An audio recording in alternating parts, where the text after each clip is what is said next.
Vyasa himself walks into Janamajaya's serpent sacrifice, and the king seizes the moment to ask the one question that opens the entire Mahabharata. Ādi Parva, Book 1, Chapter 54. In the previous chapter, the serpent sacrifice reached its end. Astika halted Takshaka in the sky.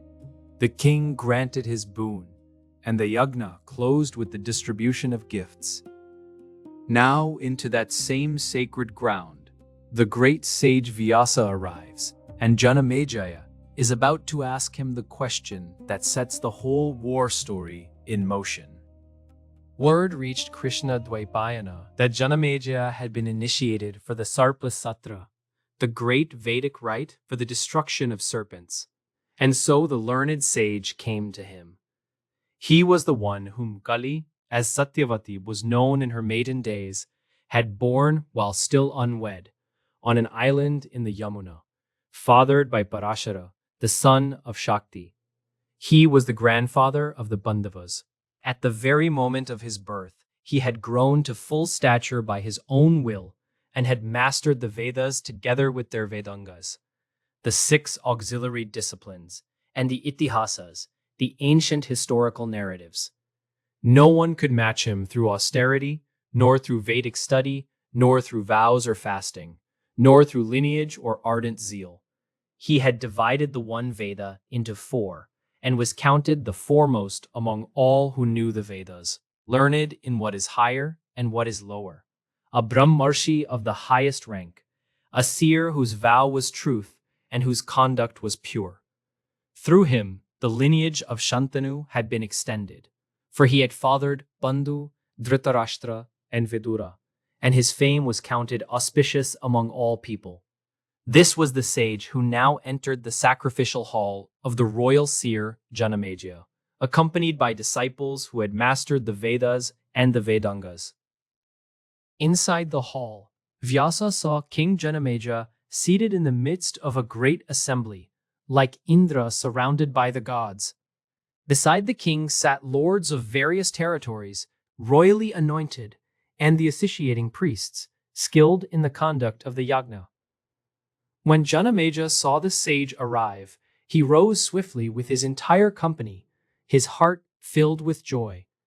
With the consent of the assembly, he prepared a golden seat for Vyasa, as Shakra would prepare a seat for Brihaspati.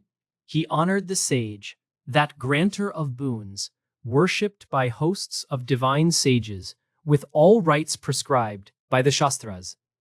Water for washing the feet, water for rinsing the mouth, and arghya, the honorific water offering presented to a revered guest, and a cow, all presented in proper order to his grandfather Krishna, who was fully worthy of such honor. Vyasa received that honor from Janamejaya, descendant of the Pandavas, formally accepted the cow, and was pleased. When all the assembly members had paid their respects in turn, he honored them in return. Then Janamejaya, having paid careful reverence to his great-grandfather, sat near him with a gladdened heart and asked after his well-being. Vyasa responded with words of well-being, and the gathering settled into quiet attention.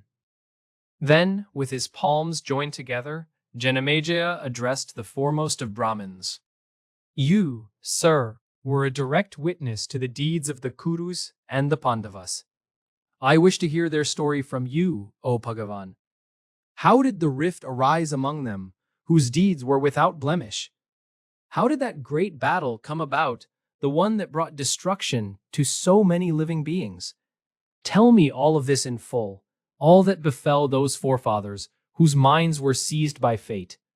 You alone are skilled in this. Hearing those words, Krishna Dvaipayana turned to his disciple Vaishampayana, who was seated nearby, and gave him this command. Recount to him fully how the rift arose in former times between the Kurus and the Pandavas. Tell him everything that you have heard from me. Vaishampayana received his teacher's command and obeyed, before the king, before the assembled lords, and before all the Kshatriyas gathered there, he recounted the full Itihasa, the ancient story of the rift, and the destruction of the kingdom of the Kurus and Pandavas. With Vyasa's arrival and his command to Vaishampayana, the serpent sacrifice becomes the frame within which the full story of the Kuru-Pandava conflict will be recounted before an assembled gathering of kings and priests. In the next chapter, the account of the breach between the Kurus and the Pandavas moves the story forward. The journey continues in the next chapter